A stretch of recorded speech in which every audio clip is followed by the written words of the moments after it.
Yeah friends. So జనరల్గా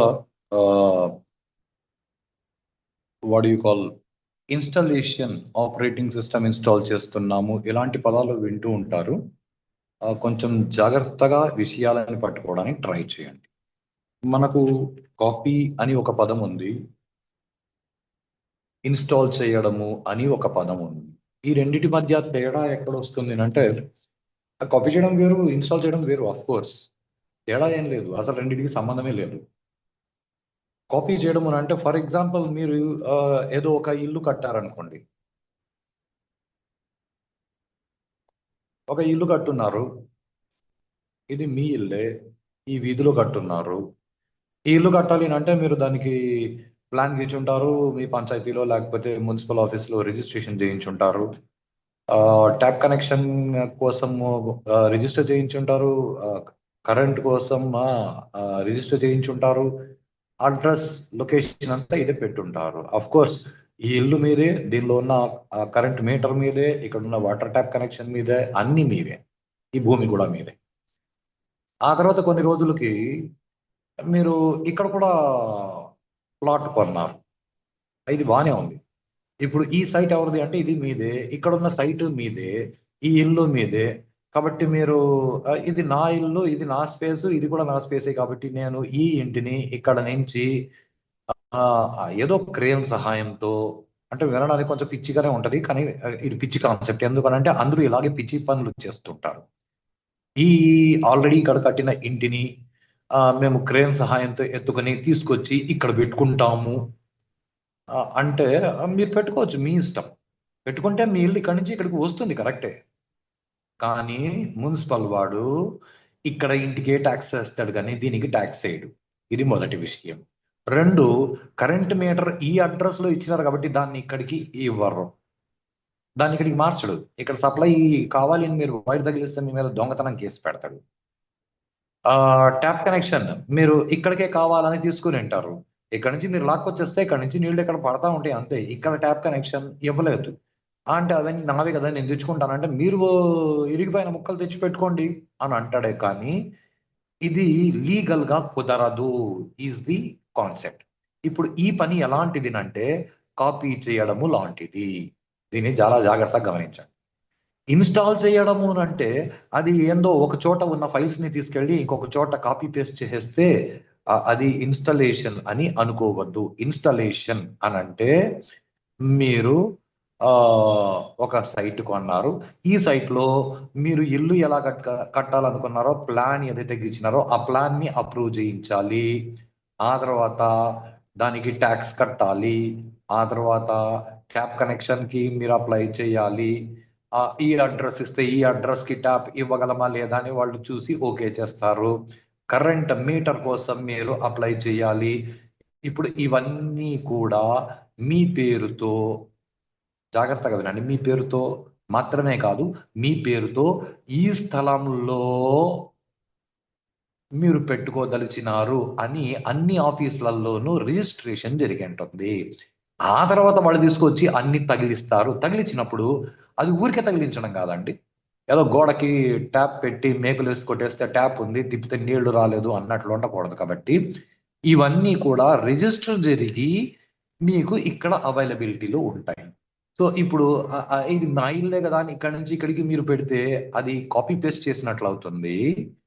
అలా కాకుండా మీరు ఇలా ప్రాపర్ గా పద్ధతి ప్రకారం అన్ని రిజిస్ట్రేషన్లు చేస్తూ పనులు చేసుకుంటే అది ఇన్స్టాలేషన్ లాంటి కాన్సెప్ట్. దీనిని కొంచెం జాగ్రత్తగా గమనించండి. ఇన్స్టాలేషన్ అంటే కాపీ మాత్రమే కాదు, కాపీతో పాటు రిజిస్ట్రేషన్స్ అన్నీ జరుగుతాయి. ఇది మీ ఆపరేటింగ్ సిస్టమ్ రిజిస్ట్రేషన్ చేసుకుంటూ వస్తుంది. అంటే ఆపరేటింగ్ సిస్టమ్ ఇన్స్టాల్ చేస్తే ఆపరేటింగ్ సిస్టమ్ కూడా తనని తాను రిజిస్టర్ చేసుకుంటూ చేస్తుంది.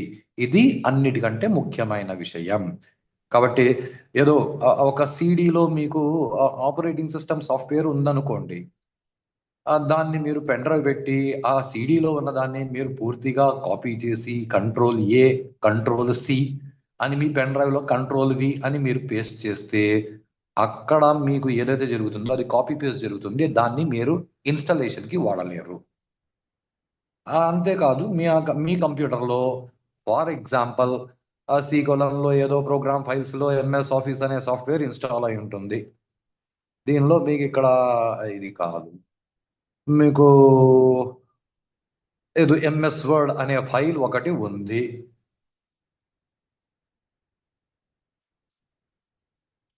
ఎంఎస్ వర్డ్ అనే ఫైల్ ఉంది కాబట్టి ఆ ఫైల్ని మేము రైట్ క్లిక్ చేసి కాపీ చేసుకొని మేము ఇంకొక చోట దాన్ని పేస్ట్ చేసి ఆ ఫైల్ని డబుల్ క్లిక్ చేస్తే ఎంఎస్ వర్డ్ ఓపెన్ అవుతుంది అంటే కాదు, అది కాపీ పేస్ట్ చేశారు, మీరు ఇన్స్టాల్ చేయాల్సి ఉంటుంది. ఇది చాలా జాగ్రత్తగా గుర్తుపెట్టుకోండి. ఇన్స్టాలేషన్ వేరు, కాపీ పేస్ట్ చేయడం వేరు. ఇన్స్టాలేషన్ చేయడం మీరు పెన్ డ్రైవ్ లోంచి సిస్టంలోకి ఇన్స్టాల్ చేయొచ్చు. ఇప్పుడు పెన్ డ్రైవ్ తయారు చేసుకోవాలి అంటే మీరు ఏదో మీకు ఐఎస్ఓ ఫైల్ అని ఒకటి మీ వెబ్సైట్లో అవైలబుల్లో ఉంటుంది. మైక్రోసాఫ్ట్ వెబ్సైట్లో విండోస్ 10 డౌన్లోడ్ అని అంటే మీకు ఇలాంటి ఫైల్ వస్తుంది. జాగ్రత్తగా గమనించండి, దాదాపుగా ఒక 6 GB ఉంటుంది. 4 GB 5 GB పైన 6 GB విండోస్ 7 ఐఎస్ఓ ఫైల్ అని అంటారు. డిస్క్ ఇమేజ్ ఫైల్ లేదా ఐఎస్ఓ ఫైల్. ఇప్పుడు ఈ ఫైల్ని మీరు కాపీ పేస్ట్ చేసుకొని, ఇప్పుడు ఇది పెన్ డ్రైవ్ అండి, ఇది నా పెన్ డ్రైవ్లో ఈ ఫైల్ ఉంది కాబట్టి ఇప్పుడు పెన్ డ్రైవ్తో నేను బూటప్ అవుతాను అంటే అది కుదరదు. పెన్ డ్రైవ్తో బూటప్ అవుతానంటే అది కుదరదు. ఇప్పుడు మనము మన పెన్ డ్రైవ్ని బూటబుల్ పెన్ డ్రైవ్గా తయారు చేయాలి.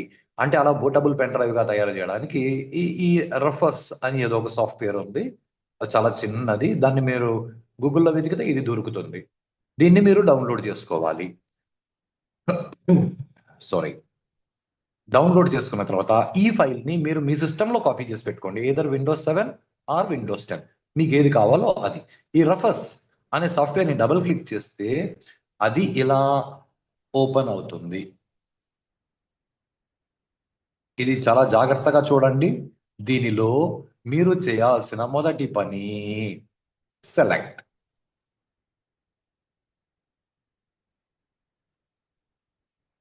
మీ పెన్ డ్రైవ్లో ఉన్న మీకు విండోస్ 10 బూటబుల్ పెన్ డ్రైవ్ కావాలంటే దీన్ని సెలెక్ట్ చేయండి. విండోస్ 7 బూటబుల్ పెన్ డ్రైవ్ కావాలంటే దీన్ని సెలెక్ట్ చేయండి. ఫర్ ఎగ్జాంపుల్ దీన్ని సెలెక్ట్ చేసి ఓపెన్ అన్నాం అనుకోండి. ఇప్పుడు దీనిలో ప్రాబ్లం ఎక్కడ అంటే నేను పెన్ డ్రైవ్లోంచి చూపిస్తున్నాను కాబట్టి ఇది పెన్ డ్రైవ్లోంచి మీకు ఇక్కడ పెన్ డ్రైవ్ డివైస్ ఆప్షన్ చూపదు. ఎందుకంటే సోర్స్ డెస్టినేషన్ రెండు ఒకటే. ఇది ఫార్మేట్ చేస్తుంది. అలా కాకుండా ఉంటే మీకు ఇక్కడ డివైస్ అది చూపిస్తుంది. పెన్ డ్రైవ్ కోలన్ అని చూపిస్తుంది. ఆ తర్వాత ఇక్కడ మీరు ఏ ఫార్మేట్లో రెడీ చేయాలనుకుంటున్నారు అన్న ఆప్షన్ చూపిస్తుంది. చూపించిన తర్వాత మీరు ఇక్కడ స్టార్ట్ అన్న బటన్ కూడా చూడండి, ఇది డిసేబుల్లో ఉంది. మీరు ఈ ఐఎస్ఓ ఫైల్స్ని ఈ ఫైల్ని ఈ మూడింటిని మీరు మీ సిస్టంలోకి కాపీ పేస్ట్ చేసేసారు అనుకోండి, అప్పుడు మీకు ఇక్కడ ఆప్షన్స్ చూపిస్తుంది. మీకు యుఈఎఫ్ఐ మోడల్లో కావాలా, లేకపోతే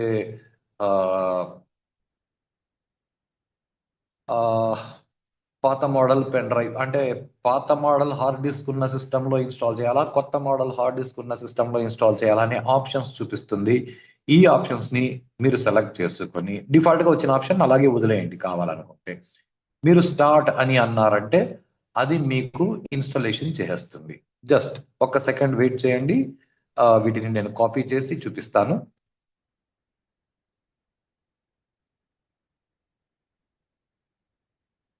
యా ఫ్రెండ్స్, సో ఇప్పుడు ఈ పెన్ డ్రైవ్లో ఉన్న విషయాలని లోకల్ డిస్క్లోకి కాపీ చేశాను. ఇప్పుడు ఈ రఫస్ సేమ్ ఫైల్, దీన్ని డబుల్ క్లిక్ చేసిన వెంటనే నౌ యూ కెన్ సీ ఇక్కడ పెన్ డ్రైవ్ని అదే ఆప్షన్ చూపించింది. ఇక్కడ బూట్ సెలెక్షన్, మీకు ఎలాంటి ఆపరేటింగ్ సిస్టమ్ కావాలి ఇక్కడ సెలెక్ట్ చేసి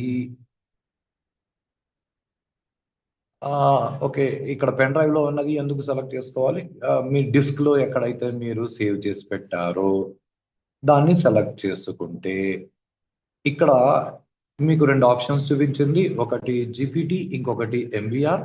మీకు పాత వర్షన్లో కావాలి అంటే ఎంబీఆర్ అని సెలెక్ట్ చేసుకోండి, లేటెస్ట్ వర్షన్లో కావాలంటే జీపీటీ అని సెలెక్ట్ చేసుకోండి.